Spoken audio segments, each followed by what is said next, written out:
So hello guys, કેમ છો? હવે નીકળે છે ગોવા ઇવેન્ટ માટે એન્ડ જોતા રહેજો આખર તક, મજા આવશે તમને પણ અમારી જર્નીમાં. ચલો બાય, મળીએ આગળના નેક્સ્ટ બ્લોગમાં.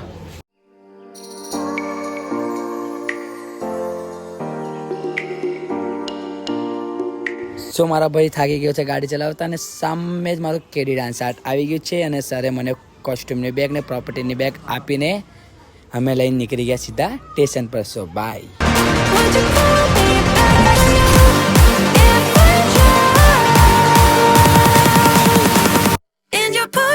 સો વડોદરા સ્ટેશન અમે સ્ટેશન પર પહોંચી ગયો છું અને સામાન પાછળ આવે છે તો તમને ખબર જ છે, બટ અમારા ગ્રુપના છોકરાઓ હજુ આવ્યા છે નથી અને હવે અમે ત્યાં જઈએ અને વેટ કરીએ ક્યારે આવે. So bye.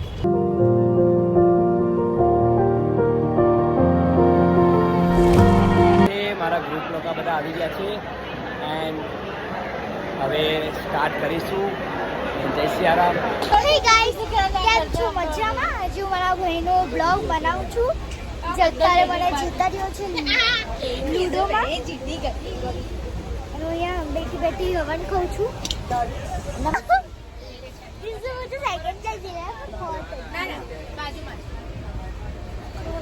So winner second number for ludo game. Hello guys, કેમ છો બધા? ગુડ મોર્નિંગ, જય સિયારામ. એન્ડ હવે અમે હળદે પહોંચી ગયા છે. કાલે રાત્રે ટ્રેનમાં બેઠા હતા અને અમને ટ્રેન ચાલવામાં સ્ટેશન પર ઊભી રહી છે. સો આગળ હવે મડગાંવ પહોંચવાના છે.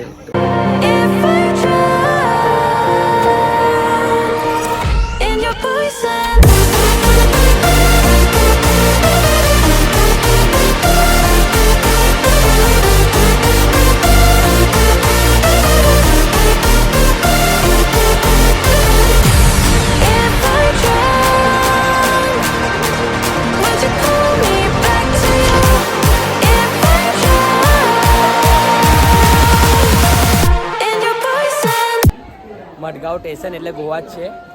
દેન હવે હજુ બીજી મોજ કરીશું, મજા આવશે. તમે મારા બ્લોગમાં જોડે રહેજો.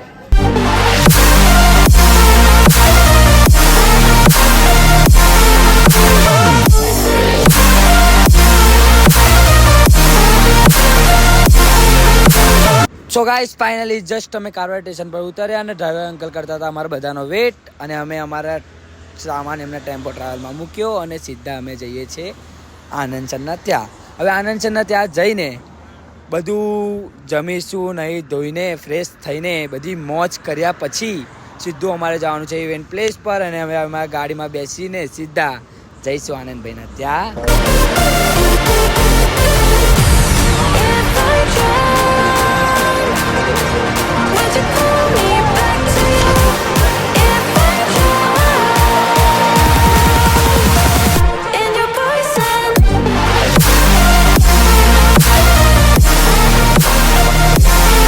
જસ્ટ હજુ આનંદભાઈને તે પહોંચ્યા જ છે. એમના મમ્મી અમારા માટે નાસ્તો રેડી રાખેલો અને એમ નાસ્તો કરવા બેઠા છે અને નાસ્તો કરીને સીધું અમે જઈશું નાવા.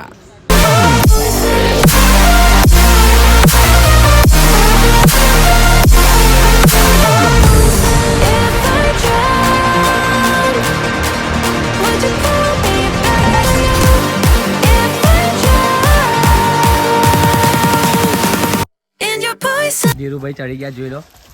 Yes Dhiru, very good. અરે ધીરુભાઈ ના વાત લાગી ગઈ એ ભાઈ. સો ગાઈઝ, અમારા હેતભાઈ નારિયેળ તોડવાનું ટ્રાય કરી રહ્યા છે પણ એમને નારિયેળ તૂટતું છે નહીં અને અહીં આગળ આવીને નારિયેળ ના પીધું તો શું પીધું યાર. તો અહીં આગળ અમારા ભાઈ ટ્રાય કરી રહ્યા છે અને સીધું અમારા ભાઈ નારિયેળ ફાઇનલી તોડી દીધું છે. તો ભાઈ તો અમે નારિયેળ તોડીને સીધા નીકળી ગયા હતા વાઇન શોપની ખોજમાં, પણ અહીંયા કશે પણ વાઇન શોપ દેખાતી નથી અને 15 મિનિટથી અમારા ધીરુભાઈ અમને ચલાઈ કરે છે પણ મળી જશે. સો ગાઈસ, અમે હવે લઈ લીધી છે. દેન જઈશું હવે પીવા માટે.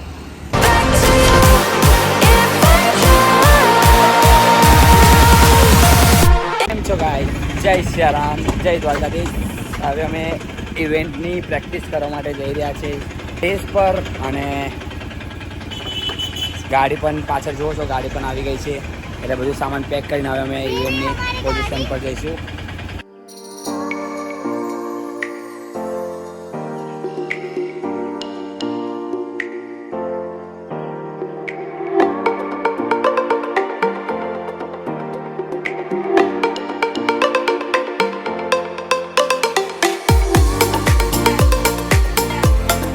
સો હેલો ગાઈઝ, પાછા આવી ગયા છે અમે, અને અમારે થોડા ટાઈમમાં પ્રેક્ટિસ ચાલુ થવાની છે. સો પ્રેક્ટિસ જોવાનું ભૂલતા નહીં, મજા આવે.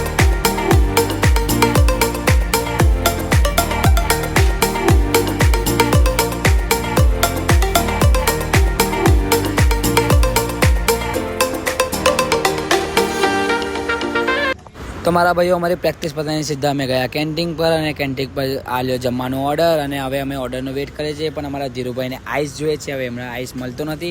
અમારા હેતભાઈ બી પાણીનો ગ્લાસ બતાવે છે, અને મારી દીદી થોડા પોઝ આપે છે, સારા પોઝ, અને મારા માનુબેન વાત કરે છે, અને બીજા મારા દીદી લોકો બધા જમવાનો જ વેઇટ કરે છે. તો જમીને હવે સીધું અમારે જવાનું હતું હોટલ પર, પણ અમને જમવાનું આવ્યું નહીં, એટલે હોટલ પર તો જવાય નહીં. સબાઈ.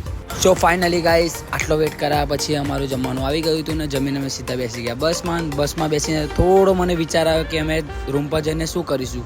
પછી મારા ભાઈબંધે કીધું કે નોર્મલ ડ્રિંક કરીને સૂઈ જઈશું, કેમ કે સવારે મારે પાસે બીચ પર કિશુને લઈ જવાની છે, અને બિચારી બહુ એક્સાઇટમેન્ટ છે. અને સો મળીશું આપણે નેક્સ્ટમાં. Bye by.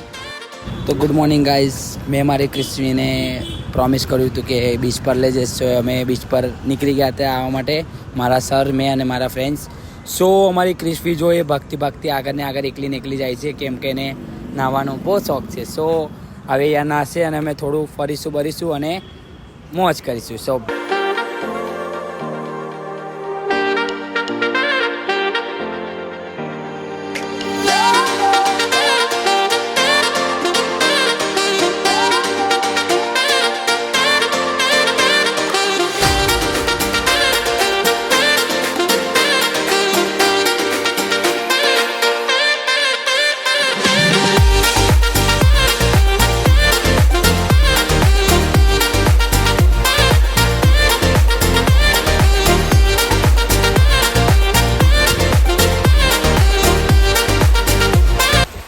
અમારી કીધું તો બીચ પર નાહવાના મજા લે છે, તો અમે વિચાર્યું આવી જઈએ બહાર, અને બહાર આવીને અમે ગયા હતા શિપ જુઓ. તો શિપમાં તમે જોઈ શકો છો એની લંબાઈ પહોળાઈ બહુ મોટી છે. સો આ 90sની શિપ છે, અને અંદરથી તો એટલું ફાઇન છે. સો મજા આવશે તમને જોવાની. અને આ પ્લેન પર તમે જોઈ શકો છો, પ્લેનની ઊંચાઈ લંબાઈ બહુ જ મોટી છે, પણ અહીં આગળ બેસવાનો અલાઉડ નથી. સો અમે હવે શિપમાં જઈશું, કેમ કે આગળ વિડીયોઝ બી અલાઉડ નથી, પણ મેં ધીમે રહીને વિડીયો લીધો છે, કોઈ જોઈ ના જાય એટલે.